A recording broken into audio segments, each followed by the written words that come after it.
What the Sam Hill's going on here?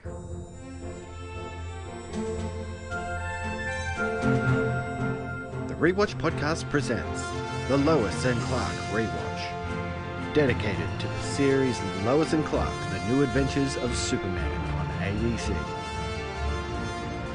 Join us each week as we investigate the origins of the Man of Steel and uncover crime in Metropolis.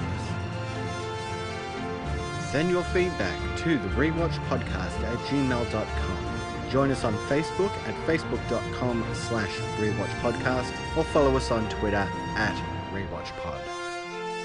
Oh, hey! Let's get back to it.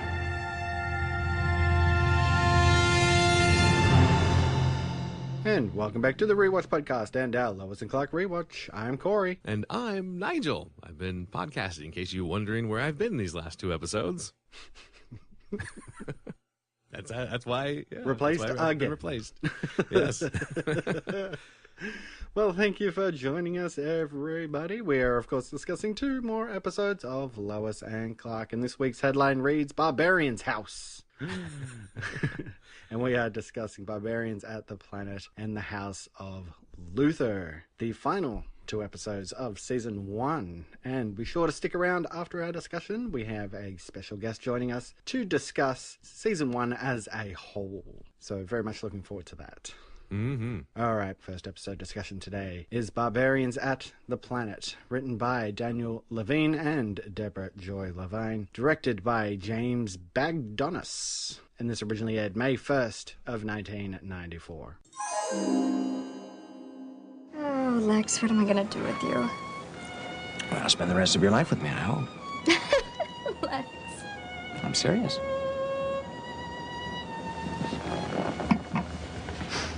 Lois Lane.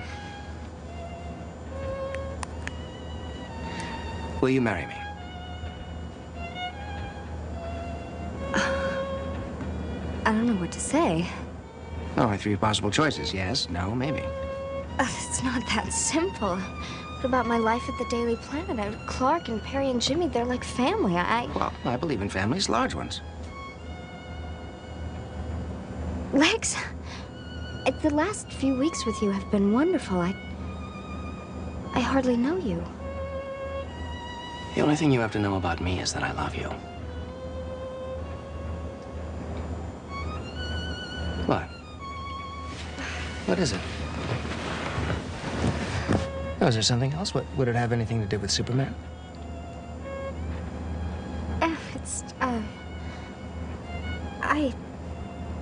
It's just a lot to take in.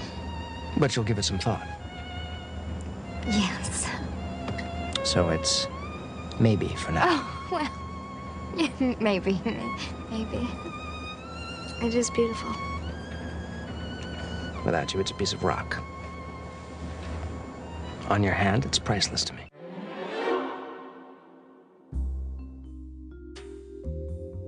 Times are tough for the Daily Planet, and the only way to get it back on its feet is a new owner by the name of Lex Luthor. While he promises no changes, things do start changing with a new editor hired to simply help Perry, Jack and Jimmy reassigned to printing press jobs, and even the news that Clark writes denied being published due to conflicts of interest between the facts and Lex and the board of directors. Shortly thereafter, Jack finds himself in hot water as he is framed for an explosion in the Daily Planet's printing press room, an explosion that effectively shuts the paper down for good for the first time in over 2 centuries. Lois, meanwhile, considering a marriage proposal from Lex, turns to Superman to see if there is any hope for them to have a relationship, even telling him, in fact, if he were a normal guy without powers, she would love him still the same. Of course, he knows that actually wouldn't happen, as he, as Clark, just recently revealed his feelings of love for Lois, and she rebuffed him, friend-zoning him. Lois decides to accept the proposal from Lex as Superman watches and then travels to the Arctic to release his cries of pain. When I thought about losing my job at the Daily Planet, saying goodbye to Perry and Jimmy and everyone, I realized that I could lose all of that and still go on. I realized that there was really only one thing that I didn't want to live without. And that was you. Seeing you every day, working with you, just being with you. Well, that's why you should come and be my partner. No, Lois, listen to me. I'm not talking about partnership. I'm talking about us. I have been in love with you for a long time. You had to have known.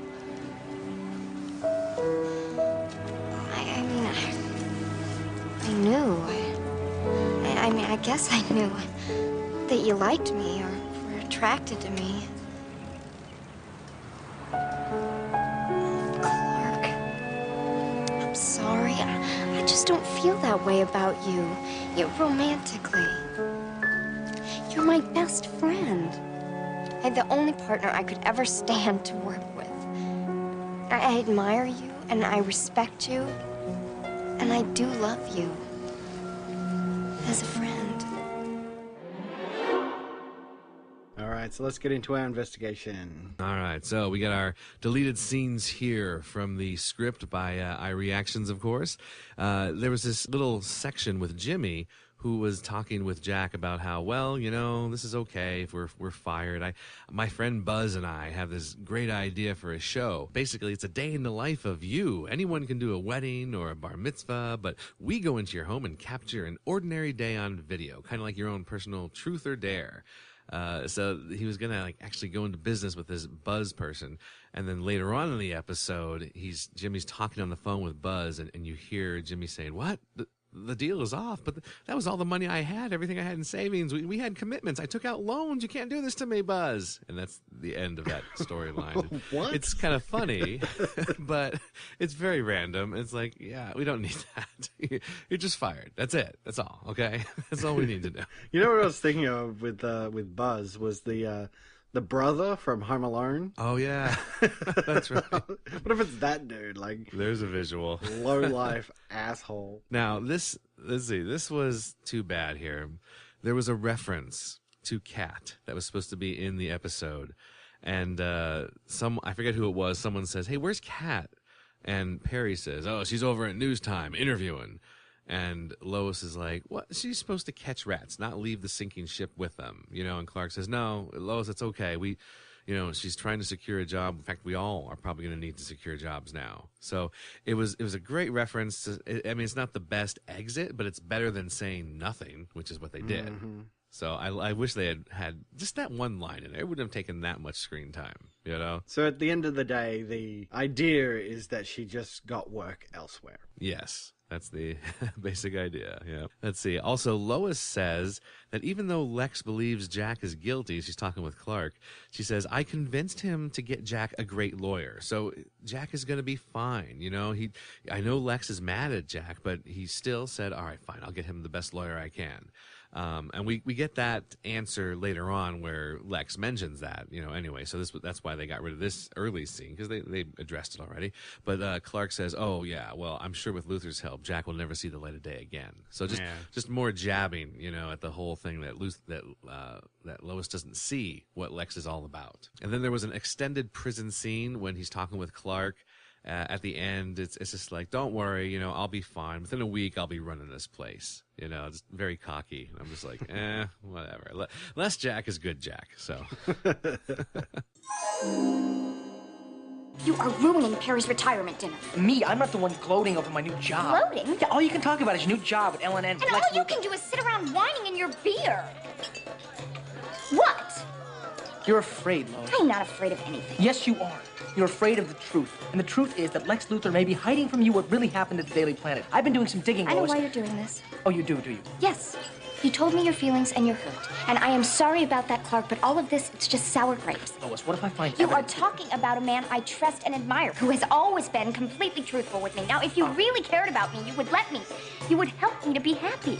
I have found a good job and someone who wants to spend the rest of his life with me. What is wrong with that? Okay, that's fine. If that's what you want, Lois, then fine. Go ahead. Get in bed with the devil. Fine. Fine. Let's get back to the party then. Yes. Have a really good time. Okay, so getting into the main story. The lead here, kind of the lead. There's a couple of things going on in this episode. Mm-hmm. But to start with, Lex pops the question, and Lois's answer is... Maybe. Definitely not what you want to hear when you're popping the question. Definitely a letdown. Especially for Lex, who usually knows exactly what people are going to do. Yeah, and then this whole thing about he's got some men who are stealing some kryptonite for him. Mm-hmm. And this is kind of happening while Lois is sort of stewing on the idea of marrying Lex. Right. So obviously he has some sort of grand scheme that's going to play out. But Lois doesn't want to give up work at the Daily Planet. She kind of feels like maybe she married Lex. That's what her life would become, just some sort of trophy wife, I guess, ostensibly, right? Yeah, exactly. Coincidentally, the Daily Planet is in the middle of a huge money crisis, allowing Lex to swoop in and buy it. Which they mentioned before, I think, an episode or two ago, about how they had to cut back on things, like parking tickets and flights and things like that. I think they mentioned that. And when Lex comes in and talks about why they're having money troubles, he says, I don't know why your subscriptions are down, why your sponsors have left you, why this, why that. And he's like, yeah, you set this up, didn't you? Mm-hmm. So he has systematically worked his way in to Lois's professional life, the very thing that is maybe keeping her a bit apprehensive about marrying him, right? Yeah, definitely. Master manipulator. And as he continues to manipulate, he kind of makes things seem like they're unreasonable on the part of her work colleagues. Jimmy and Jack are at the beginning fired, but once Lex comes in, they still have jobs, but not their old jobs. Right. They got to go to the printing room. So they're quite upset about that. But again, it's not unreasonable. Right, exactly. Lex isn't being a bad guy. Hey, I got them jobs again. They were fired before. Of course, Clark writes this story about the over expenditure of electricity. Lex says, no, not going to print that. To which he says, well, aren't you on the board of the electrical company? I feel like you're maybe manipulating the news by not letting me run this story. But of course, when Lex talks to Lois about it, it's just, hey, Clark's got a grudge against me for some reason. I don't know why. Right. So yeah, I think his master manipulation skills really come to the forefront here. Definitely. What do you think of where this leads, with a bomb going off and Jack being presumably framed for it? Well, I'm glad that Jack was framed for it. And not Jimmy, I'm glad. Get rid of the Jack character now. But it's just all part of the manipulation. He's putting his pawns into place and putting his pieces into place, and he's gonna get the old checkmate here at the end of the episode.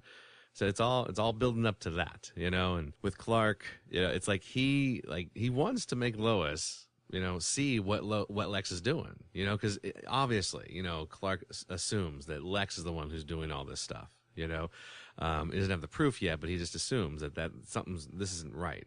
And the more he tries to make Lois see his point of view, the more she's just going to move away from him. She's just not going to go for that because she, presumably loves Lex. Yeah, I think that's the point here, is the more people try to make Lois see that Lex is a bad guy, the more she is pushed into his arms. And that's exactly how Lex has set this up.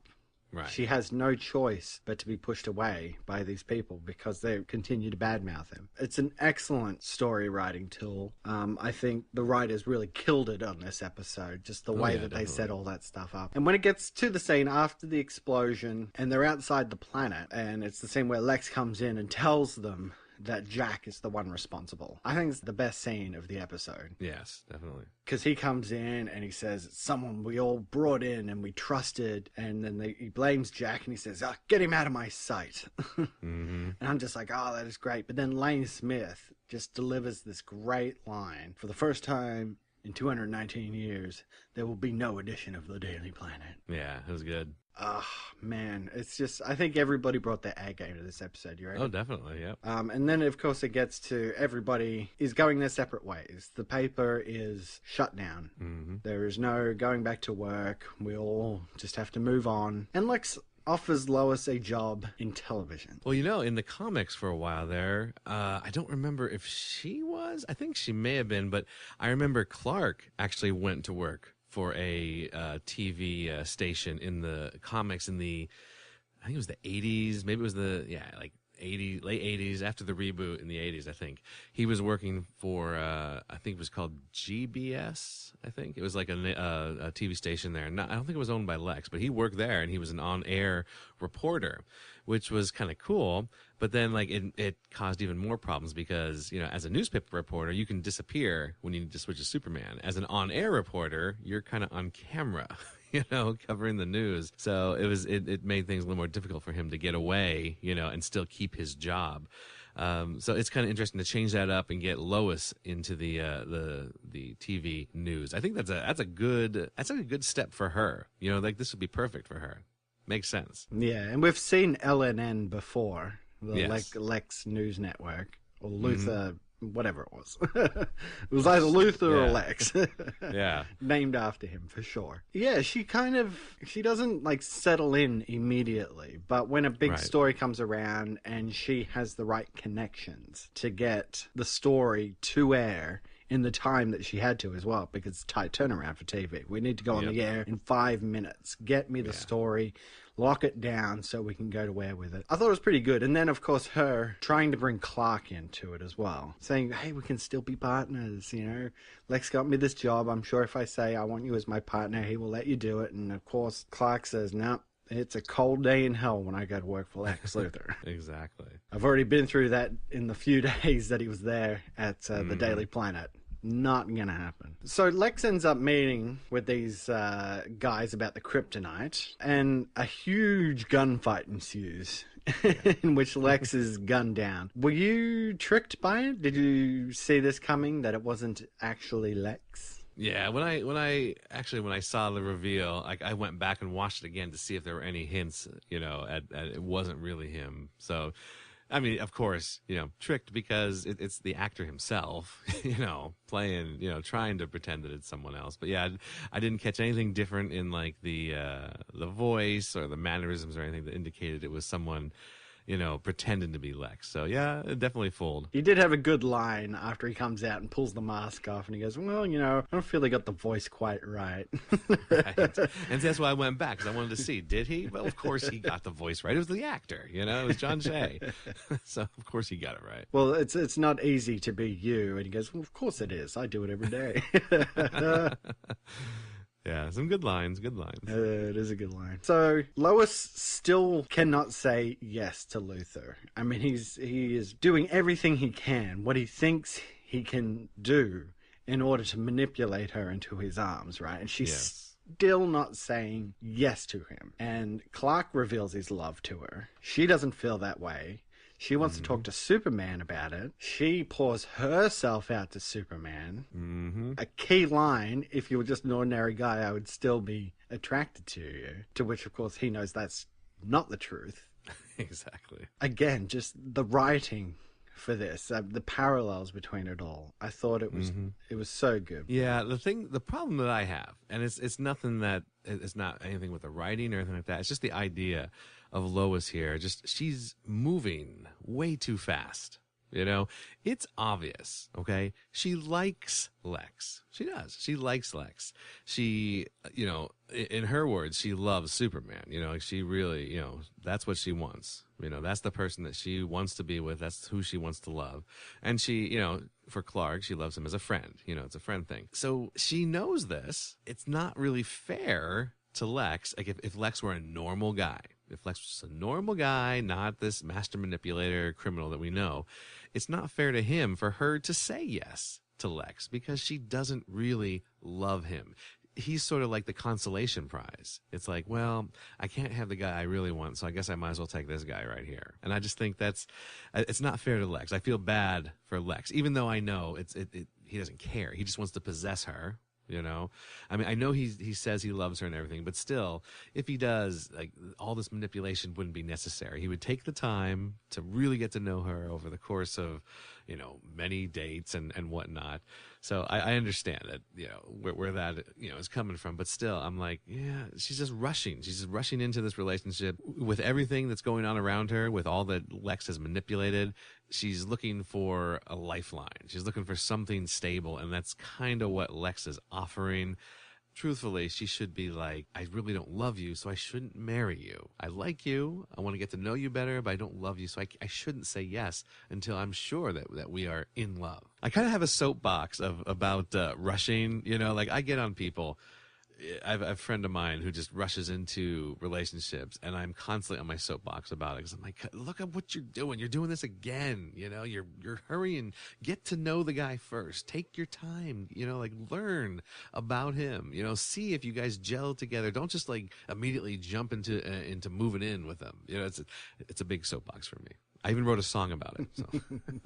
Yeah, no, it is that weird thing because we know that Lex is manipulating her. We know he's a bad guy who wants to take down Superman. But there's still something about a person opening a ring box and asking another person to marry them. Yeah. And having that person say no.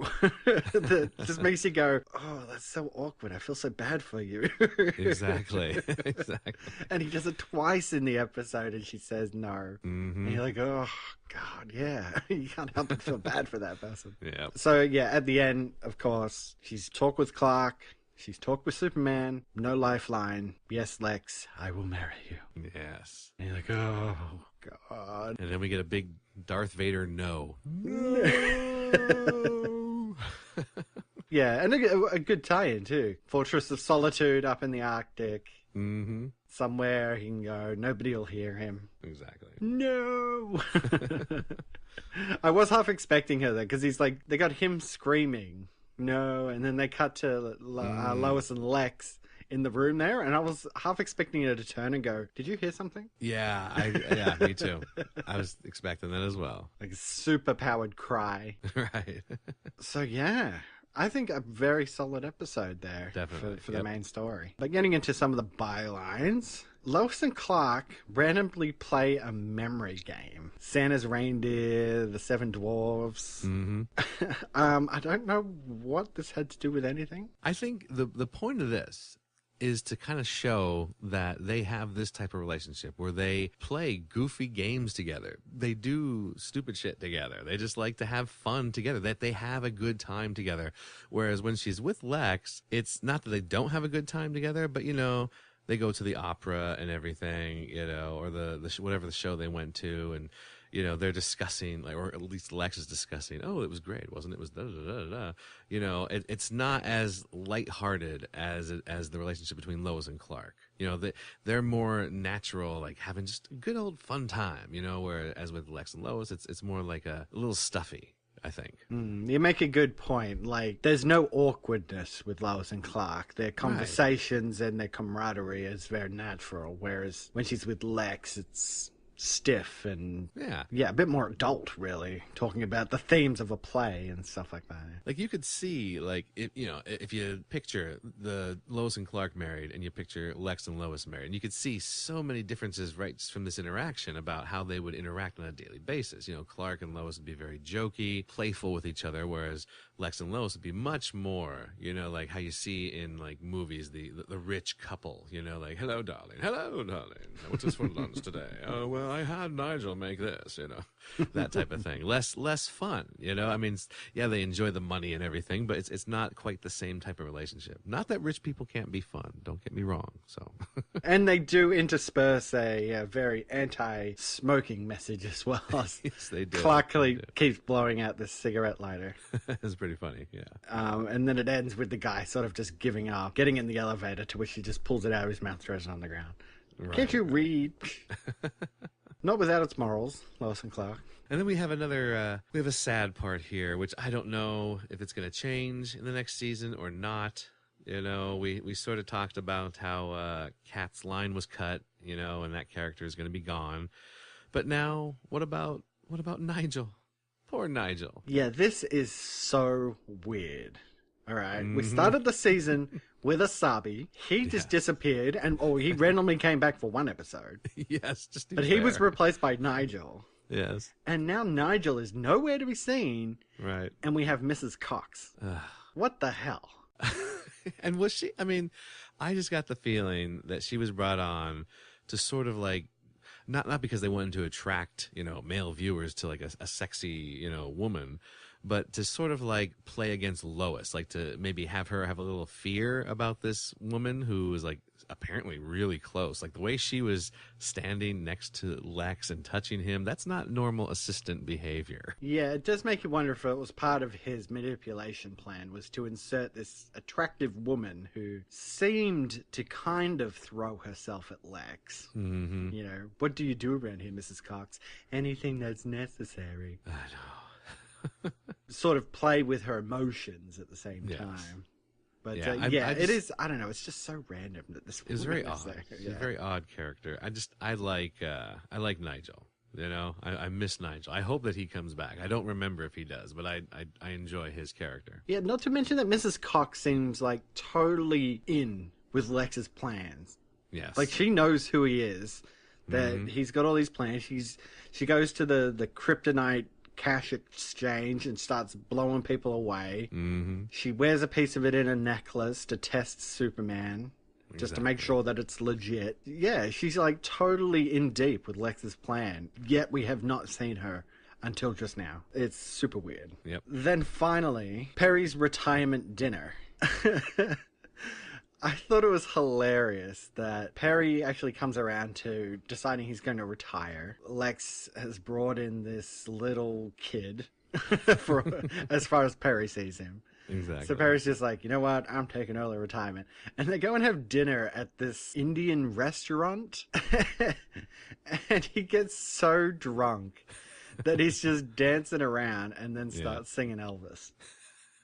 He's having a good time. He just had the best time at that retirement dinner. I thought it was such a funny scene. Definitely. But yeah, all in all, a very solid episode. Definitely a two-parter. You know, you can't just leave that one alone. What's everybody standing around for? This is a newspaper, not happy hour at Buckingham Palace. What are we here, the Daily Planet? Or second stringers from the Weehawken Gazette? Am I making myself perfectly clear? All right, so I guess it is quote vote time, and with the power of time travel, we're going to bring in a special guest a little bit early to help us out with this week's quote vote. And we've had another runaway vote this week, and fortunately enough, it's 3 people in this nice little scene, so it works out nicely for our special guest. So let's get into it. Cue the music. Alan Rickman makes phone calls in Batman's office. Hick stands nearby. Oh, excuse me. No, excuse me. I don't believe you've met Hick yet, have you? How you doing? It's a pleasure to meet you, sir. I'm a great admirer of your work. You've had such an illustrious career. Thank you. I've had? Hick is just out of Harvard Business School, top of his class. He's very interested in journalism. Well, it's a fine profession. Of course, it takes a lot of hard work and dedication. It's not exactly what you'd call the fast track. Hick is our new supervising editor-in-chief. Supervising? Don't worry, Mr. Batman. We'll make the transition as smooth and painless as possible. Hick, will you excuse us for a moment? That won't be necessary. I think it will be very necessary. Batman shoves Hick out of the room. Batman. Did you, or did you not, just make that feather-brained, snot-nosed, pimply-faced, underage cow Hick my boss? Insane. That was good. I love hearing Batman laugh. That was awesome, because you don't see that ever. Thank you for the time travel, and we will see you later in the episode. Yeah, it's been a pleasure. Talk to you later. Take care. Okay, so let's get into the second episode discussion today, the season finale for season 1. The episode is The House of Luthor, written by Daniel Levine and directed by Alan J. Levy, and this originally aired on May 8th of 1994. Lois? What is it? What's the matter? My mother's coming in, the wedding preparations. I know, but what else? I was wondering how everybody was. I haven't talked to Perry or Jimmy or Kat. Clark? Or Clark in weeks. All right, so why don't you give him a call?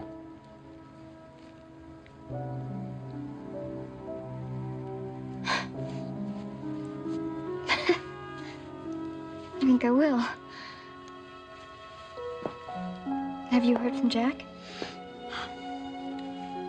I don't understand that boy. Against my advice, he fires one of the best criminal lawyers in the country. He hires a woman out of law school. I just, I tried. I'll talk to him. I doubt that it'll do any good.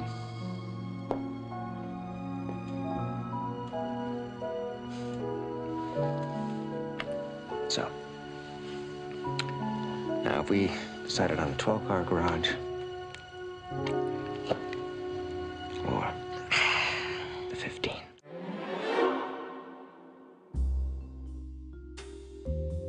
Perry returns to Metropolis from a quote-unquote terrible retirement to help Clark track down Jimmy, which happens fairly fast as both he and Jack show up at Clark's apartment. Jack escaped juvenile hall when a new kid was brought in, bragging about how he helped frame someone for an explosion. Together, the quartet begins investigating to find out what happened to the planet and who was behind it.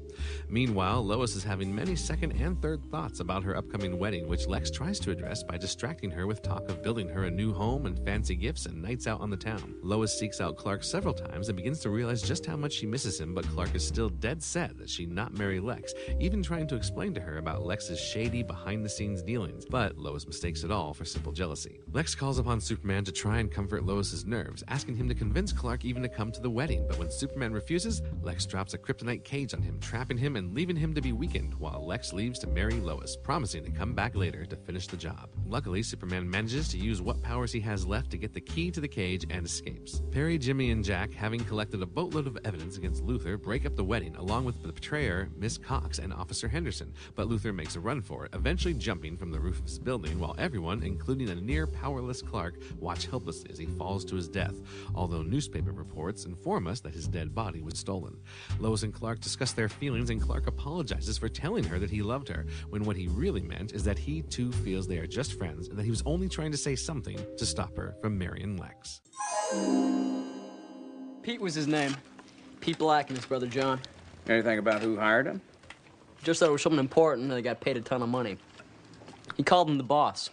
All right, Jimmy, Jack, I want you to find out where we can contact this John Black character. And Clark, get me whatever you can on anyone called the boss. I'm going to start digging into some of the Daily Planet finances. Just like old times. You two might as well bunk here for a while with me. What about me? You're gonna go back to the juvenile detention center. We'll figure out some way to tell him. I can't.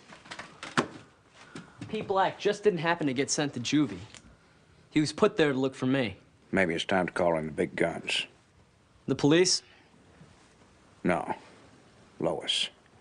No, Chief. She's too busy getting ready for her wedding. Excuse me for a sec. I left some clothes in the dryer. All right, so let's get into the investigation for this episode. All right, so the script has an extended scene with Clark before Perry calls him.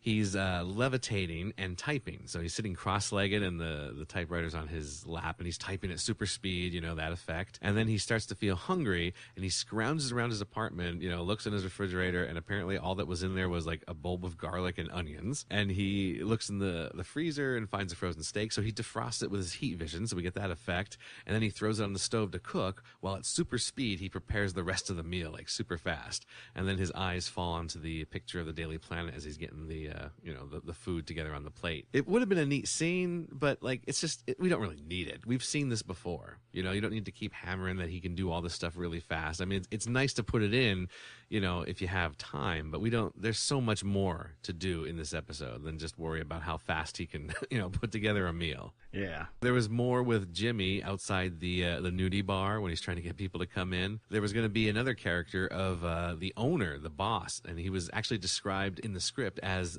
Giant. Like, that's his name, Giant. So the Giant comes out of the bar and says, "Hey, we need 50 extra customers in here. You're fired," you know. And Jimmy's like, "I'm doing my best," you know. And he says, "Can I come in for a bit? It's really cold out here." And the Giant says, "This ain't a hotel. You want this job or not?" You know, so he stays outside and keeps, you know, pushing for the people to come in with the flyers. And that's when Jack comes up, and there's a few extra lines, you know, with Jack about clearing his name, and there's a reference to the Fugitive, you know, TV show, but nothing real major. But the Giant thing struck me as funny. They didn't even give him a name. He's just Giant, you know. There was a great scene actually, with Lois actually being investigative. You know, she's you know, working for the TV news network, of course, and she calls her office, and apparently they took care of things, you know, when she wasn't there, because they figured, oh, she'd be busy with her wedding. And she's upset because, well, you know, she wants to be bothered. She likes being in the thick of things. She likes getting involved and, you know, getting her hands dirty with investigating and putting things together. So she's kind of upset that they kind of went on without her and did their own, you know, they finished the work without her. So she's upset. She decides to investigate the insurance thing that Clark mentioned. So she calls up the insurance company, and she's talking with him, asking him questions, you know, and the guy on the phone, I forget what his name was, but he, you know, it's an extended conversation with her, and he's like, "Yeah, well, it all checks out. There was insurance, but it wasn't enough, so it's all below replacement cost," you know. And he's talking to her, and as he's talking to her, the shot is supposed to pull out, and it reveals, of course, Miss Cox's legs, you know, and then it pans up and it shows that she says, "Oh, I assume cash will be fine." You know, she's fixing behind the scenes things here. So I think that was interesting that they took that out, because it shows that she's still got that in her. She's still an investigative reporter. Plus, it would show that even though Lex has gotten her this job, which is still technically in journalism, she would still feel like she's not needed there. Right, exactly. Like, yeah, she's not there, yet things are working just fine. So is this, you know, is she going to be able to continue in her work? Or, yeah, is she just going to become Mrs. Lex Luthor, trophy wife? Exactly. I just was confused by the whole, like, pulling the shot back to reveal Miss Cox's legs. You know, it's like, are they trying to go for this? Like, is she supposed to be like this competitor to Lois? You know, she's supposed to be this sexy woman that she's in competition with. And I'm like, we don't need that. We got enough things in competition here. Finally, we have when Lex escapes and Henderson says, "Don't worry, we'll get him. You know, we got the place surrounded." So they take off to, you know, go after Lex. There's the scene at the end there was she kneels down and picks up the wedding band that I guess he dropped. And Jimmy starts to smell her bouquet, and Lois snatches it back, and Jack goes to the Archbishop and salutes to him for some reason, and then Lois starts crying. Her tears start coming out. I'm like, that's a weird ending to that scene. It's like, you know, it's like, what the heck? I mean, I guess it's a little funny that Jimmy starts to, you know, smell the bouquet, like, "Oh, these are nice flowers," you know, and she pulls it back, and Jack salutes the Archbishop for some reason. It was just a weird ending. I was like, I'm glad they cut that. Lois Lane, my fiancée, should be deliriously happy at the prospect of our forthcoming wedding, but unfortunately she's not. She misses her friends at the Daily Planet, particularly Clark Kent. So You and Clark are friends. He was able to bring you here. I'm not following, Luthor. I would like you to use your influence to convince Clark to attend our wedding. Of course, you're invited too. You live in a fantasy world, Luthor. Neither Clark nor I will ever do anything to support your marriage to Lois. Well, I see. Well, then I suppose I have no further use for you.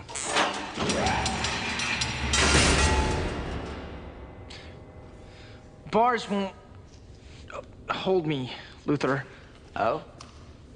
I think they will.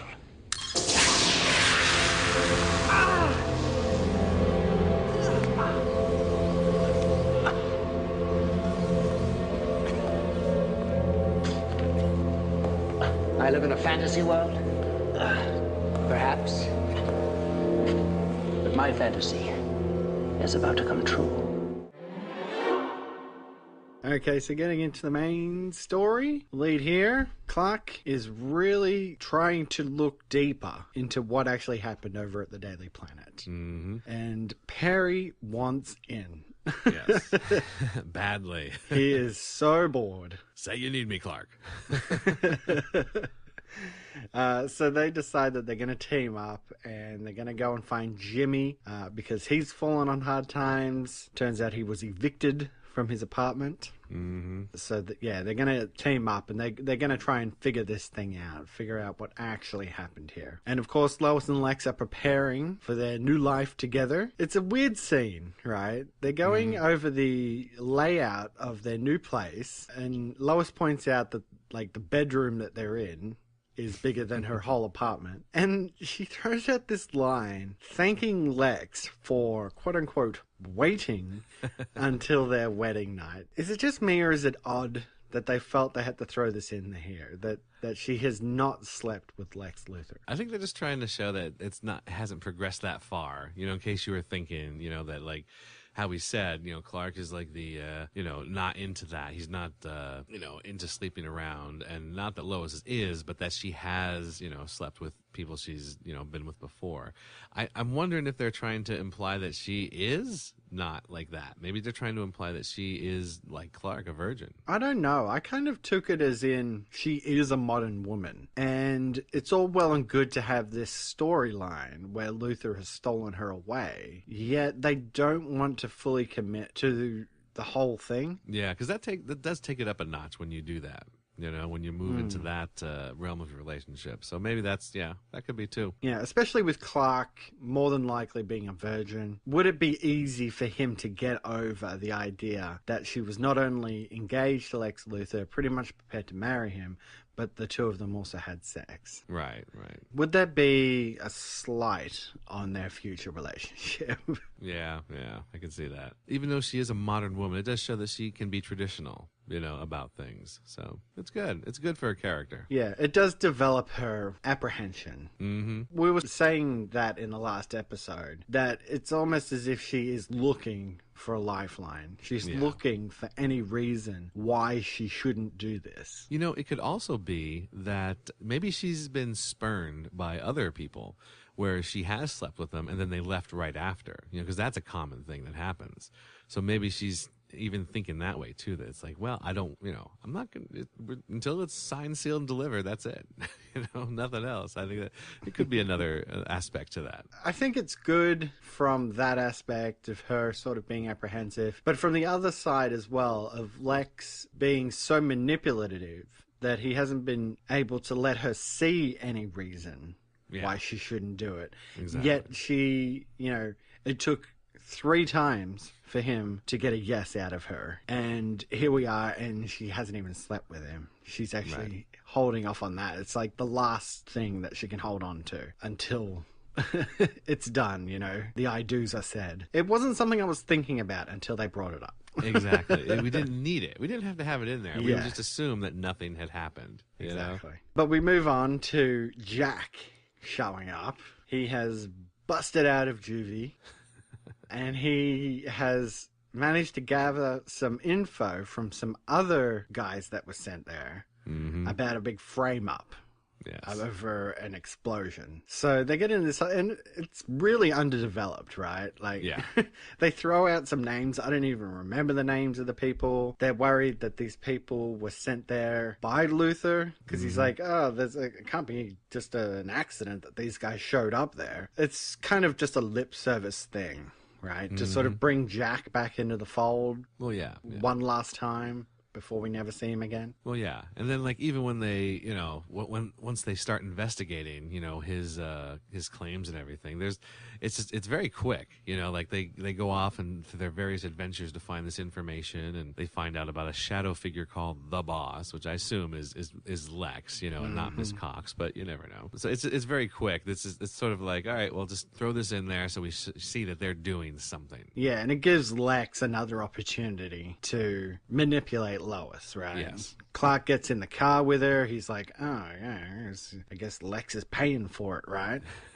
Yes. And he lays out this whole thing, the insurance thing that they've been looking into. They're positive that he would have gotten more than enough from the insurance to reopen the planet. Of course, Lex has had the car bugged, so he knows that they're kind of onto him in a bit. So, again, he can sort of bring it to her attention, but make it seem like she feels like she can investigate it, but Lex immediately has an answer because he's prepared for her to ask about it. But it's all just lip service, really, getting us to the point of the episode. Lex manages to capture Superman in a kryptonite cage. It's like his final part of the plan. There is nothing else in his way. He can go ahead and marry Lois and live happily ever after. Now, do you think, like, if Superman had said, well, I'll talk to Clark and see what I can do you think he still would have captured him at that point in the kryptonite cage? I think so.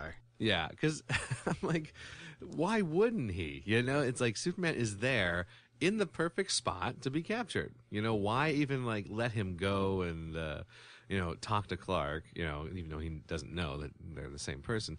Like, why even let him go? That was just a ruse to get him into that room. Yeah, I think so. It was Lex doing that thing that Lex does and turning a negative into a positive. Because we're even at the point now where they are a day away from being married and nobody has said that they were going to come to the wedding. Yeah. She has received no RSVPs from Perry, Jimmy, Clark, anybody. Except for her mother. It's that thing about a mother. I have a feeling her mother doesn't want her to marry Lex. Right. She's going to be there to support her daughter. Yeah. in her but at least decision. we get to see her mother. You know, we got her father before. Now we got her mother. You know, we saw Lucy. So we've seen the three parts of her family there. Yeah, that's true. I didn't think about that. Yeah, throughout the whole first season, we got her entire family there, and like I know what's coming, and it's not a big deal, but you know those are not going to be. It's kind of like a Mrs. Mallory situation coming up, Right.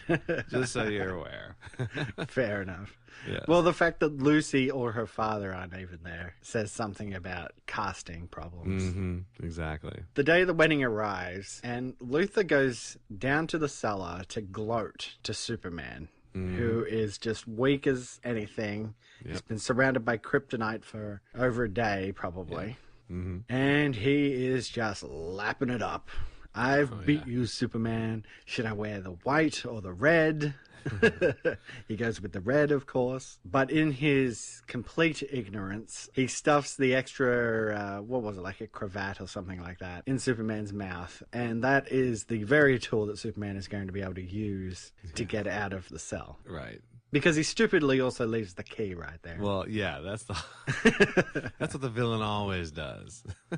And it's such an old-timey key as well. He's made this brand new cage using kryptonite. Yeah. Yet it still has such an old-fashioned lock on it. Yeah, it was pretty old, yeah. We do get a scene of Lois just about ready to walk down the aisle, and she is losing it. Mrs. Lex Luthor, Mrs. Lois Lex Luthor, go through all the iterations, but then she lets out a Mrs. Lois Kent.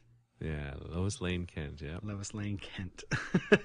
And she gets a smile on her face. Exactly. Very telling. Oh, yeah. It's interesting that they would pull that in now, right? After she said she had no attraction towards Clark at all. It was Superman that she wanted. Here she is thinking about Clark on her wedding day. I liked it. I thought it was good. Yeah, no, definitely. Definitely very good. Even though she walks down the aisle and the I do is imminent, at that moment, Perry and the police bust in to arrest Lex Luthor for his crimes. Did you see this coming? Oh, well, yeah, I assumed that was going to happen, you know, because they had all the information, you know, it's just that's that dramatic way to do it. I object to this wedding. He's a criminal. I was kind of waiting for that trope line. I object. Exactly. If anyone has anything to say, let them speak now.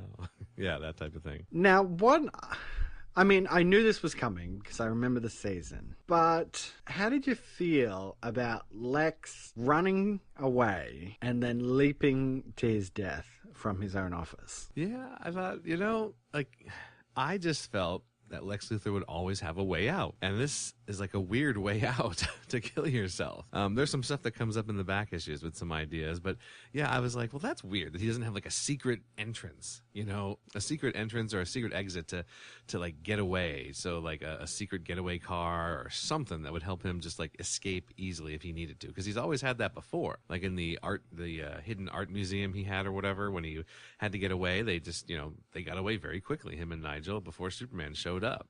And he had like a self-destruct system built in. So I thought he would have had something that would have helped him get away rather than just running away up to the roof and then jumping to his death. Well, maybe that's just it. Nigel is nowhere to be seen. Right. If Nigel was there, he would have been prepared to help Luther escape. Yes. But yeah, instead, maybe. He's got to deal with Mrs. Cox, who is too busy getting arrested and Right. giving him up. Yes. And why did she give him up? Well, I figured they'd already implicated her, so Okay. for the sake of a lesser sentence, she will Yeah. turn evidence. Makes sense. But no, I just think that's like Lex being arrogant to the end. He's got Superman in a cage downstairs. He runs in and finds that Superman has escaped. By the time he's up in his office, I think he just goes to, well, I can either be dragged away and have the indignity of being thrown in a cage myself, or I can just end it now on my own terms. So I'm going to do that. I'm going to miss the character. I mean, as evil as he was a good foil for Batman, and John Shea just Wait, killed for who? it for the whole... For who? For what? You just said Batman. Batman? You said he was a good foil for Batman. I'm an idiot. It's the Weird. adventures of Lois and Bruce. Keep it in. It's good. He's a good foil for Superman. Yes. And I think John Shea just killed it for the whole season. He did. Yeah, he was really good. Sad to see him go. I know that we will have some overarching people coming up, but it's nothing like what we had with Lex. Yeah, and I do remember that he does come back for an episode, right? We kind of get an inkling of it at the end where they say his body was stolen. Stolen, yes, yeah. So I do believe we are going to get at least one more episode with Lex Luthor. Spoilers. And then, of course, since Superman was able to escape, he can come out dressed as Clark again, back in his street clothes. He can't save Luthor. He's way too weak to do anything. Do you think maybe he feels a bit of guilt over that? He does go to console Lois. Right. Do you think he feels any kind of guilt on not being able to save Lex? I think probably, but like there's nothing he could do because he was depowered. He didn't have his powers really at that point. It's not like he didn't try. Right. He was prepared to fly up there. He just couldn't do it. Yeah, and see, when I first saw it, I was thinking, well, did he really? He really couldn't fly, or maybe he could, and he just said, I can't because he knows he's evil. But no, that's definitely not in his character to do. He would save him even though he knows that he's a bad guy. And then, of course, he finally ends the season by retracting the statement that he made towards Lois and loving her. I know. Satisfied? I was disappointed by that. Disappointed, yeah. Leaving it open. More seasons to come. I know. I wonder, why couldn't he have just gone with it? And I'm wondering if that was like a studio thing as well to try to keep that, back and forth open between the two of them. Because it's like, they do that a lot on shows where they go back and forth between the two main leads. Will they get together or won't they? It's a common thing. And I'm like, come on. You know that he does love her. So why is he retracting it? Why is he retracting it at this point? Really, we know that he loves her. So why is he retracting it? Yeah, I think they're definitely trying to play up the idea that Superman is a secret that Lois cannot be trusted with at this time. Especially after nearly marrying Luthor, finding out that he is an evil genius. If they were to get together now, could it be a rebound thing? Could she take the enormity that Clark is Superman? True. All right. So, I can understand it from that perspective. All right. We'll go with that. All right, so some bylines here. The episode does open with Lex having a weirdo Superman VR fantasy. Yeah. What did you think of Lex Luthor flying around like Superman? At first, I forgot about this scene. I thought it was Superman at first, the way they filmed it. But yeah, I was like, oh, that's weird. to see him flying around. He goes, visits all the planet people to see, what they're doing. And Clark is frustrated. He can't write anything. Yeah, very interesting. The fantasy's like really specific too. Like he yeah. writes all kinds of people into that thing. You got Jimmy trying to find a job as a dishwasher, and Perry sleeping on his vacation or his retirement. The thing I laughed out loud at the most was after he goes and sees everybody, he makes like the whoosh sound with his mouth. Where he goes, Yes, like, he does. Whoosh, He and does. then it cuts to him in the VR and he's doing it. Yeah. It's very childlike. Yeah, this is very funny. Another one here, Clark having a shave. I kind of like this, He'd grown like a 5 o'clock shadow. Yep. And he has to pull out a mirror and use his heat vision in order to shave. Yeah, that's been done in the comics too many times. When he shaves, he has to pull out a mirror and do it. And I think they've said in the comics, at least they used to say, that it was a piece of the ship, that he was on, because a normal mirror would break, obviously. So it was like a part of the ship that he came in that he uses as a reflective surface. Yeah, it does remind me actually of, there was a scene in Hancock where Hancock has to have a shave, and what he does is he actually has to scratch at his own face, because only his own fingernails can pull all the hair off his face. Interesting. But yeah, I don't know, it was an interesting little side thing, and then of course he puts the aftershave on afterwards and goes, ooh. Yeah, right, yes. Funny little gag. Perry's crayfish etouffee. Yeah, this is funny. I thought this was really good, him cooking up this like gumbo. Yes. There's Jimmy and Jack suddenly realizing how hot it is. I would love to try it. I love the spice. Seafood and spice. That's your, you get down with that? Yeah. And they're back and forth too while they're doing it. Like, hey, where's Clark? I don't know. Could be anywhere. Exactly. Just any reason why Clark's not there. Mm-hmm. And finally, Perry visits with this media tycoon, Mr. Stern, played by James Earl Jones. And of course, the episode ending with Stern buying the planet. I thought this was a good back and forth. The way that Perry sort of, threw out there that, I'd hate to see Luther win. Yeah. And that's where he gets his attention. James Earl Jones, I thought a great little cameo performance, yeah? Yeah, definitely. He's Franklin Stern is actually a character from the comics as well. I mean, see, everything's up in air these days because they've changed things so much since when I was reading it. But yeah, he was a character in the comics as well. So he's definitely ripped right from the pages. Yeah, and the fact that they sort of introduced this idea in the middle, and he says no, and then for it to come around at the end where he's just like, you know what, I am gonna buy it. Yep. It was a good little capper for the season, and it did remind me as well that in the next season we're going to see an upgraded newsroom. So it's giving them a chance to sort of redesign a little bit and really bring the story into the 90s, because the newsroom has felt like a bit old school for this season. And, it's that thing about going in a different direction with new showrunners coming in. Right. Lois. Clark. No, let me go first. No, not this time. Lois, I'm sorry about a lot of things. I wanted to bring Luther down, but I never wanted to hurt you. I shouldn't have said anything about the way I felt toward you. It put you in an incredibly awkward position. No, Clark. No, really... the truth of the matter is, Lois, it wasn't true. I'm not in love with you. You're not? I would have said anything to stop you from marrying Luther. Oh. Well, if that's how you feel, I want the same thing that you want. For us to be friends, partners. Forever. Forever.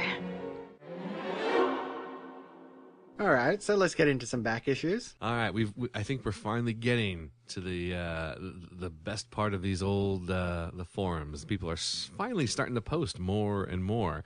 There's only a little bit here for the Barbarians episode, and they were saying they were glad to see that Lois and Clark was renewed.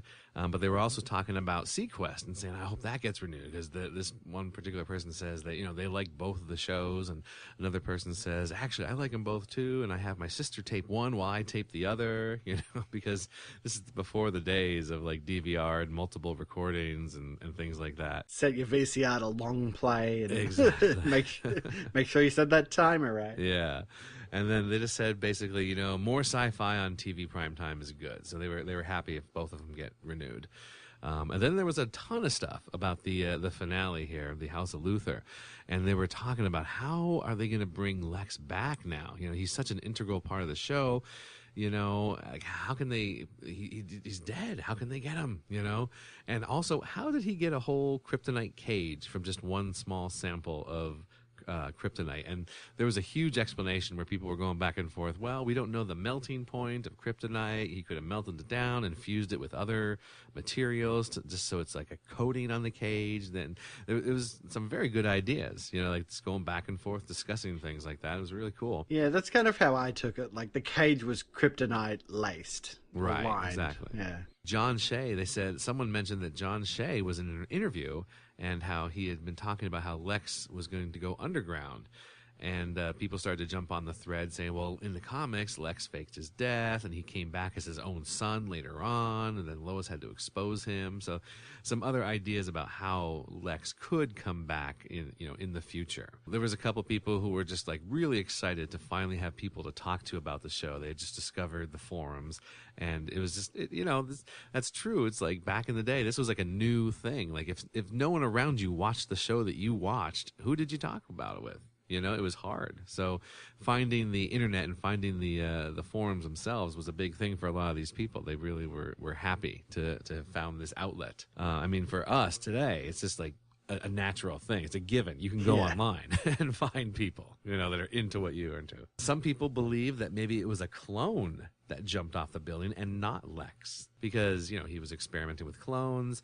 There was that one deleted line where he said back to the drawing board after the clone had died. So it's possible that maybe he had a clone that is the actual one that jumped off the building and not him. Well, they had that guy in the mask as well. So exactly. Yeah. So it's possible. It's possible. There was someone felt that there was a lot. They thought there must have been stuff left on the cutting room floor, because it felt like that there were parts missing from the episode. They felt it was too choppy. It just jumped around a lot. They said the rest of the episode was good, but it sucks that they had to tighten it up just to fit the time slot. So they're thinking there was more with extended scenes and stuff, which at least in our script that iReactions was looking at didn't have a whole bunch more, like stuff that would have changed or made things flow better, really. But maybe there was an earlier script that it flowed better. I don't know. In the headlines that come up at the end, talking about Luthor's body stolen and all that, the one says, aliens abducted my cat. And they're wondering, is that a reference to the missing cat Grant? Because we haven't seen her.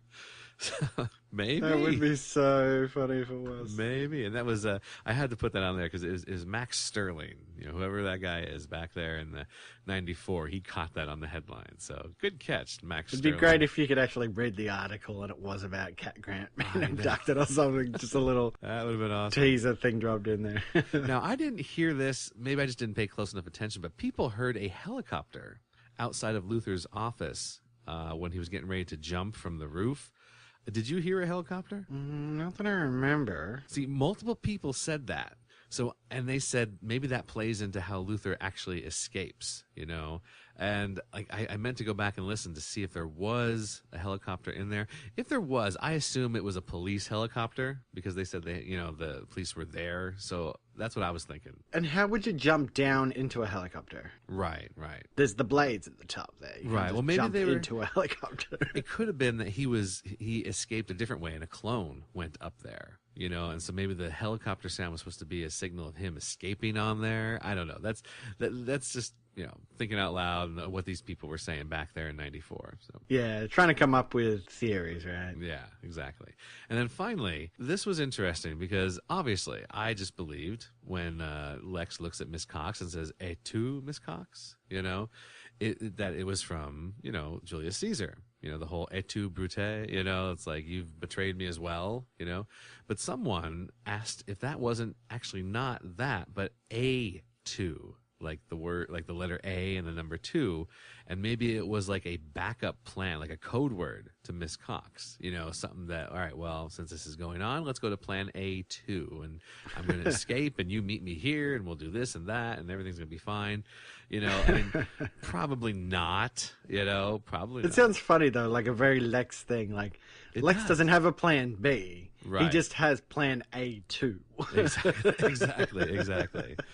That's true, yeah. And like a couple of people said, no, it's John Shea just didn't pronounce the the et, the et fully. Like it should have been et2, instead of a2. So he sort of like not flubbed the line, but he just pronounced it a little bit differently, and that's what led to the confusion. But that is true that he would have not a plan B, but a second plan A.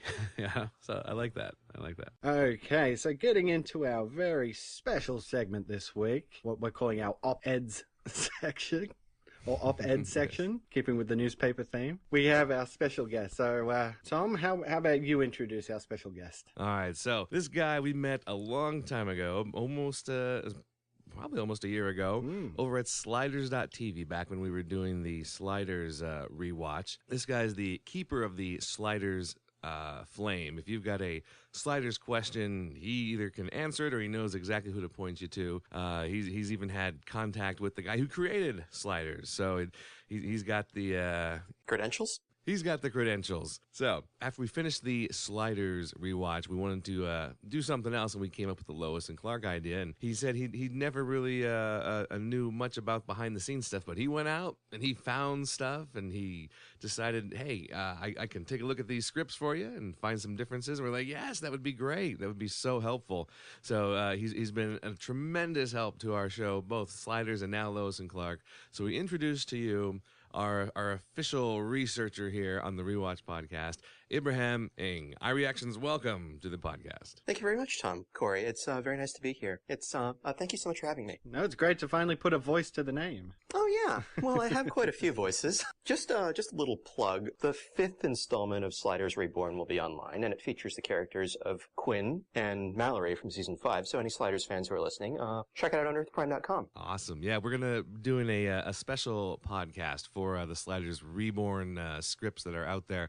And yeah, if you are a Sliders fan, definitely check out his scripts. Go over to earthprime.com, and they're all there. Great stories, great stuff. So yeah, check it out for sure. Yeah. Thanks, but I'm very happy to turn my attention completely and totally to Lois and Clark for now. So we're going to do sort of like a season 1 recap. What do we think of the show so far? Right? Yeah, for me, what I find most interesting about Lois and Clark is that it was made at a time before special effects were prominent and straightforward and simple in terms of CGI. Mm-hmm. So it's really Superman done for a TV budget with the idea of doing Superman as a romantic comedy. And something I really like that Cory pointed out, the episode that stands out most to me for season 1 is Honeymoon in Metropolis, where Cory noted that the plot of the tsunami defense system is irrelevant. It's entirely an excuse to put Lois and Clark in a romantic situation. Mm-hmm. Yeah, it's a good point. I think that's the show's strength, actually. It really makes the show different to any kind of Superman comic or Superman movie that you've seen so far. It is to focus in on the relationship aspect. And it's not to say that they don't get into the Superman story at all. They certainly do. But on a TV budget, the fact that they can't quite pull that off as well. Yeah, let's focus in on the relationships between these people and how those relationships really enhance Superman's story. Yeah, see, that's what I like about it too. There's when I'm watching when I'm watching the other the new movies and everything, I'm like, I don't get into it as much because they're more focused on, of course, for a big summer blockbuster, they're focusing on the action, the big explosions and all that, and the relationships are there, but they're not. It's easier to develop a relationship on TV where you get 20-some episodes to develop it. In a movie, it's a little bit harder, but still, it can be done. It's been done many times before. That's what appeals to me. The two of them together, their relationship. Yeah, and it's funny in the aspect that when you hear Deborah Joy Levine discuss her experience with Lois and Clark when she was approached to do the show, and she clearly comes out and says she knew nothing about Superman. That's comic books weren't her thing, and that can be to a show's detriment. But the the thing is that she was adept at creating shows that were about relationships and love connections. So she pitched that idea to the studio and they rolled with it. So it's quite genius on her part. And I think it's not always necessary to have grown up with the source material in order to respect it. I think she said in interviews that she locked herself in a room with several hundred Superman comics and she read them cover to cover endlessly. And then she said she came out of that and she just thought romantic comedy. That's the way to go. Yeah, she did her research, yeah. The Superman comics themselves, in their early days, and even in the 50s and 60s, they were very comedy-oriented. With bizarre stories, like Superman starts shooting a miniature version of himself out of his hand, who solves every problem and makes him feel inferior. Or Superman and Batman end up on the same cruise ship as roommates, and they don't like each other. I feel like what made Lois and Clark special is that it was very focused on the comedy resulting from the relationships and the extremity of Lois's character. Right. Well, and not to mention the other side characters that they've brought into the show. And I think, at least, well, Tom and I, you and I can agree, as we've discussed over this season, that they were having a bit of trouble finding their footing, bringing in characters that maybe they didn't necessarily have to bring in. The big one, of course, being Jack. And, of course, we're seeing that is being taken care of. So, the show is still trying to find its footing, but we're also going to see a change in the hierarchy as well. Deborah Joy Levine is being pulled back and Robert Singer is coming to the forefront. So it's going to be interesting to see how this progresses into season 2, how the tone changes. Yeah, it's interesting to me too because the first handful of episodes of Lois and Clark, well, the pilot is a solid piece of work. I really like that. But the next handful of episodes, they're sort of dealing with how do we challenge a character who's essentially God himself? Yeah. Because, like, he's impervious to bullets. He can't be burned, he can't be frozen, he can't be killed. So how do you put him in difficult situations? And I just thought it was really interesting how the first season it aims at just the secret identity with Bureau 39, where they just find ways to threaten the secret. But then there's the episode where Lex is dispatching his henchmen to commit fake suicides, and then it's engaging in stories where let's challenge the very concept of Superman and make Superman think that being Superman is worthless. And let's see him deal with that. Yeah, and I think that's what makes Lex a formidable enemy, is that he can come up with these ideas on how to challenge Superman, and not only challenge his strength, but challenge his integrity as well. Absolutely. I think one of my favorite episodes is the Man of Steel bars, where Lex falsifies evidence that Superman's powers are drawing increased solar energy to Metropolis to cause a heat wave, and to give Superman the sense that every person he saves is just destroying civilization. And I think it's one of the most twisted Lex Luthor plots ever. And I remember Cory saying that, and Tom saying, I remember you guys saying, you guys thought it was unique to the show. And I actually don't believe there's been a Superman comic to ever do that storyline. Not before and not since then. Yeah, I think we actually talked about that, didn't we, Tom? Yeah, we did, yeah. This linking of Superman generating his powers from the sun, and then the light bulb idea of linking that to some sort of global warming problem or something, you know? And it's like you said, it's a stroke of genius on Lex's part to actually have that try to come about. And I kind of agree with you. I think that was actually a really solid episode, probably one of my favorite episodes, where it is the people turning on Superman, yet him having the integrity to pull back and say, yes, I will leave. You know, if this is actually a problem, I'll get out of here. And that's one of the things that I find really striking about the writers of the first season and also about Lex Luthor, because they don't have Lex try to kill Superman in this episode. They have Lex aim for the heart. They have Lex take aim at Superman's mission and his purpose. And for almost the entire episode, Lex wins. And that's something I find really intriguing, where the character of Lex Luthor is incredibly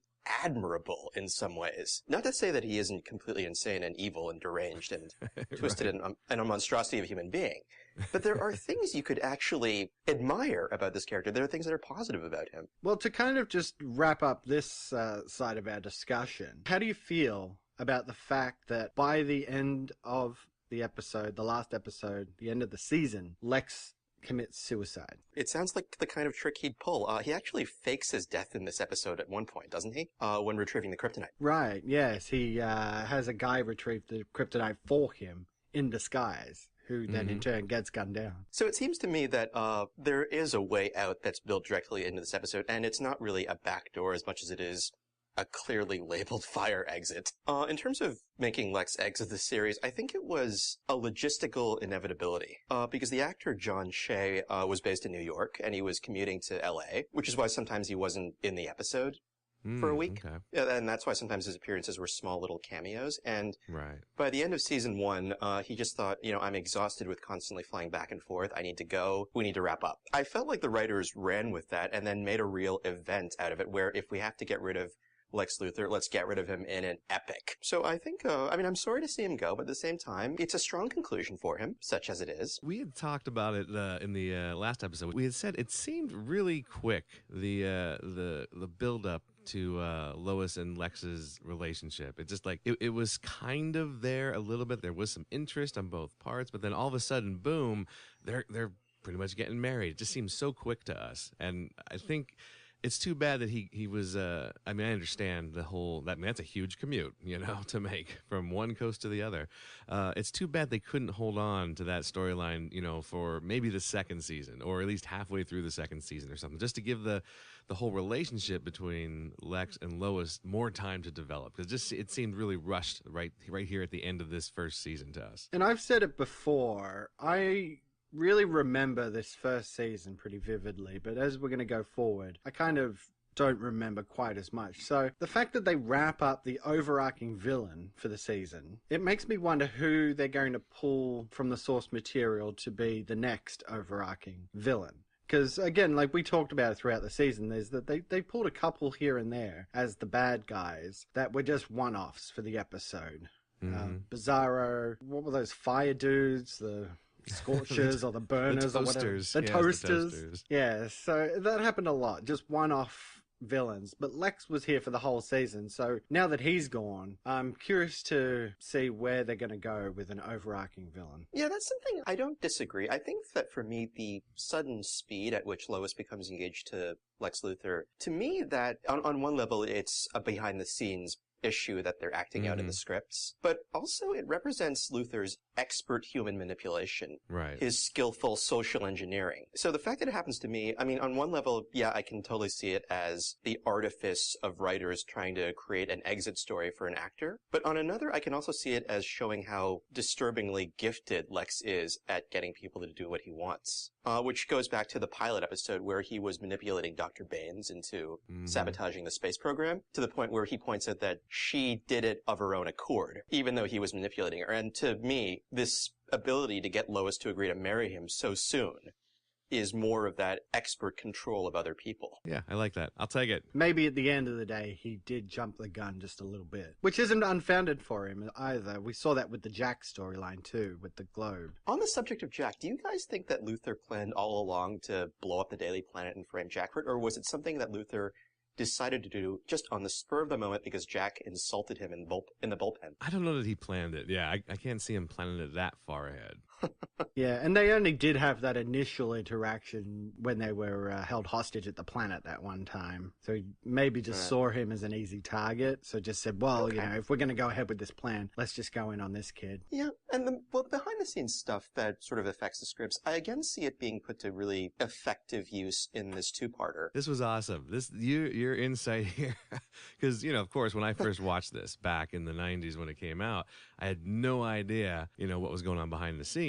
And then, I read, the stuff here that you were talking about, and I was like, oh, that's perfect. This is so good. This was such a good comparison. Yeah. Now, I have to emphasize that this is not absolute confirmed information like on Sliders. Right. This is theory on my part. But what I've spotted just from rereading articles covering this first season of Lois and Clark, ABC was not thrilled with the show. They were expecting a superhero show. They were expecting The Flash. They were expecting Arrow. But instead they got moonlighting. They got When Harry Met Sally. Yeah. Yes. So it threw them off a bit, and they eventually brought in a new producer, Robert Singer, and they took out the existing producer, one of the existing producers, Daniel Levine. Mm-hmm. So there's the scene where Perry walks into his office to find the new supervising editor-in-chief, Chip. Chip, yes. To me, that strikes me as Deborah Joy Levine dramatizing how she felt when she was told that her new co-executive producer would be this other guy. And Perry's hostility and frustration and just the way the sheer indignity he feels. I find that to be like, it's so close to what we were seeing in the papers, in the press, about Deborah Joy Levine being reduced in role and function. Exactly. That it's impossible to see it as anything but a behind-the-scenes issue dramatized in fiction. And then when Luther refuses to let Clark, when Clark writes the article about increased electricity rates and Luther won't let him print it because Luther's on the board for the electrical company. That again strikes me as ABC restricting and interfering in the creative process of the show. And the most disturbing scene for me in Barbarians at the Planet is when Jimmy and Jack are handed envelopes and inside are pink slips, which is exactly what happened in real life, where both of them were fired from the show. Yeah, I know. It's so good. It's There's a really uncomfortable undercurrent. And so you guys didn't notice this when you first watched the show back in season one, when it first aired? No, I didn't even think about it. It's an excellent observation. Yeah, it is. Well, I guess we should probably wrap up this conversation. So before we actually get out of here, I guess, what are your thoughts on the season as a whole? Do you think it was a strong start for the season, knowing that we have 4 seasons total? And are you looking forward to where they're going to go in the remaining seasons? I think like season 1 has had a lot of interesting experiments, and some of them have been really successful, like Pheromone My Lovely and Honeymoon in Metropolis. I think there was a slight shift towards superheroics, where romantic comedy was downplayed and it wasn't such a great idea. But then with episodes like Fly Hard and this 2-parter, I felt like they found a good way to merge the rom-com elements with some more action stuff. At this point, I would be optimistic about a season 2. I'm a little concerned about Deborah Joy Levine no longer being on the show, and I'm concerned about Justin Whalen taking over for Michael Landis. But, I mean, Fly Hard and Barbarians and House of Luther would show that you can do good Superman stories, even if you're going to do more action and less romantic comedy. Right. So I would be hopeful. Yeah, I was looking ahead in the our other Google Doc for our regular notes. When I was putting my notes in there, I looked down and I saw the titles of the episodes that were coming. And one of them I don't know. The other one I was like, oh, I think I remember this one. It was just a cheesy one-off villain. And I was like, oh, that's right. This is what's going to happen now. We're going to get a couple of these guys coming up trying to challenge Superman. And I'm like, it's not as good as having that Lex Luthor as the villain, the overarching villain, just having these one-off characters, Monster of the Week type things. I was like, I don't know if I'm going to enjoy that episode so much, because I kind of remember that. So there are definitely parts that I'm looking forward to, because I remember several storylines like, oh, this is fun. I remember this being a fun storyline. But for the immediate future here, in the beginning of season 2, I'm like, uh-oh, I know what's coming. I'm not sure if I'm going to enjoy that episode so much. Yeah, and I think I would be there with you, Tom. I think at this point, like, if I was watching this live, never seen it before, by the end I would be a bit nervous about what they were going to do with season 2. They've killed off Lex Luthor. I would be wondering if they're going to bring him back. At this point, knowing what's going on behind the scenes, again, I'm a bit nervous, you know? Are we going to change pace? Are we going to mix things up a bit, not have that same kind of tone, that real focus on Lois and Clark? Are we going to steer more towards pulling in bad guys of the week and try to follow that real Superman storyline, if you will? So yeah, either way you look at it, I'd be a bit nervous about it going forward. But we're going to keep on trucking and get through all 4 seasons. So I guess we'll find out, right? If we can get through season 5 of Sliders, we can get through 4 seasons of Lois and Clark. We can do it. Yeah. Yes, Lois and Clark is never as awful as Sliders. No. And every season has some great episodes, and a lot of them were written by writers who've gone on to become really, really prominent showrunners. Especially Tim Minear. He did Wonderfalls. He did Angel. And, you've got a lot of solid episodes coming up. And there are some episodes written by Dean Cain, which are quite sharp.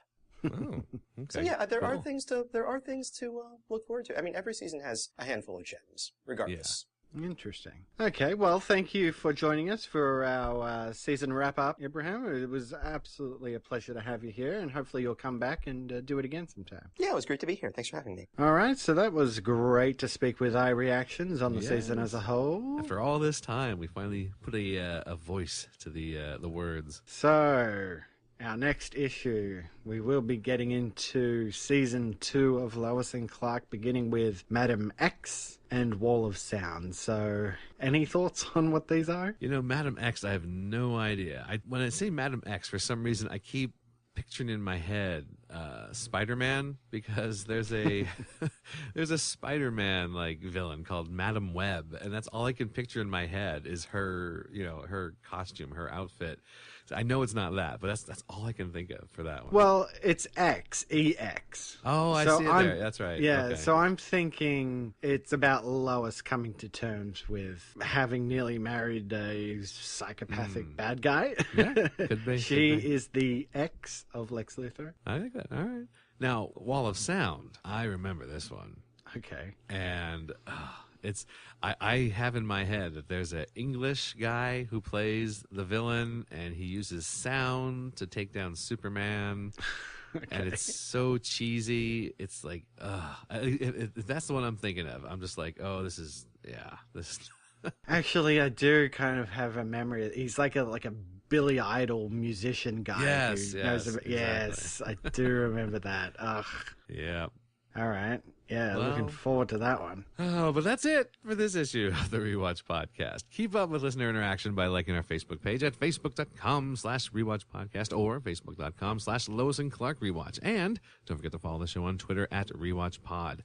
You can also visit our webpage at rewatchpodcast.podomatic.com, which has links to some of our favorite sites there, such as zoomway.net, the forums over there, the folc.wiki.com, and supermanhomepage.com. And don't forget, there's also links to our archive of the film Rewatch episodes. And remember, you can always write us an email or record a voice message and send it on over to the Rewatch Podcast at gmail.com. And also, if you've enjoyed the show, please consider giving us a rate and review on iTunes, always very helpful. And you can help support the Rewatch Podcast by heading over to patreon.com/Rewatch Podcast and make a monthly contribution as little as $1. And we are, of course, forever striving to reach 100 subscribers on YouTube. So just search Rewatch Podcast and subscribe today. All right. Well, thank you for joining me for this season 1 of Lois and Clark, Tom. Yep.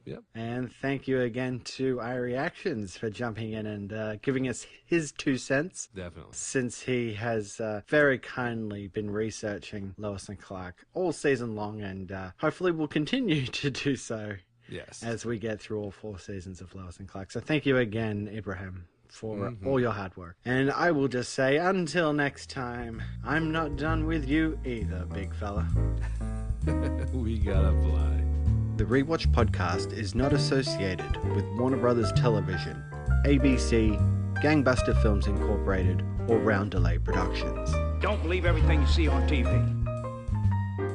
The use of any and all copyrighted material is only for parody, news analysis, critique, or educational purposes as provided in United States Code Title 17, aka Fair Use. Let's get legal on this.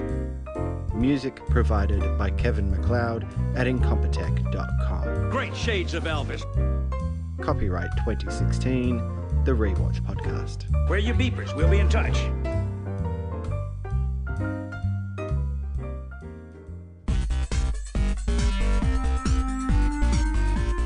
Hi, Rewatch Podcast listeners. I'm Corey. I'm Tom. And I'm Nathan. First off, let me say that we have all had a blast doing the Rewatch Podcast. Every week, we put out another episode for free for you. And although we enjoy these discussions with each other, we truly do this for you guys out there in podcast land. That's right, Corey. But we are here today to tell you about Patreon. Every week, there are costs involved in podcasting about film and television, including hosting and bandwidth charges, our own personal internet usage, and film or show rentals and purchases. So, we're asking you to become a Patreon supporter. If you can afford as little as $1 to throw our way per month, it would really help us keep the lights on.